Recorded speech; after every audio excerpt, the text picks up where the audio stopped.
एक छोटे से गांव में हरिहर नाम का एक गरीब लेकिन मेहनती किसान रहता था। उसके पास ज्यादा जमीन नहीं थी, मगर दिल बहुत बड़ा था। वो जो कमाता उसी में खुश रहता। उसकी सबसे बड़ी पूंजी थी संतोष। एक दिन गांव के पास के जंगल में लकड़ी काटते समय उसे एक बूढ़ा साधु मिला। साधु बहुत थका हुआ था।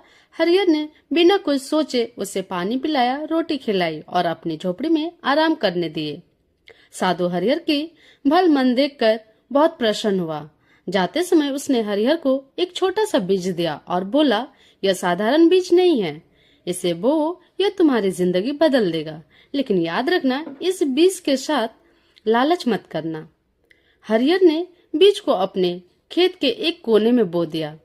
कुछ ही दिनों में उस बीज से एक अनोखा पौधा उग गया। उस पर सोने जैसे फल लगने लगे। हर फल बेचने पर बहुत पैसा मिलता था। हरिहर खुश था, पर घमंडी नहीं हुआ। उसने सोचा, जितना जरूरी है उतना ही काफी है। उसने गांव के गरीबों की मदद शुरू कर दी, बच्चों की पढ़ाई में सहयोग किया, मंदिर और स्कूल बनवाए। हरिहर की तरक्की देखकर गांव का एक आदमी भोलाराम जलने लगा। वह बहुत लालची था। उसने सोचा, अगर एक बीज इतना दे सकता है तो 100 बीज कितना देंगे। एक रात वह चोरी से खेत में गया और पौधे से कुछ बीज चुरा लिए। भोलाराम ने सारे बीज अपने खेत में बो दिए। रोज वह उन्हें देखकर सोचता, और चाहिए और चाहिए। इस बार पौधे तो उगे, लेकिन फल काले और जहरीले थे। जिन्हें उसने बेचा वे बीमार पड़ने लगे। गांव में हाहाकार मचने लगा।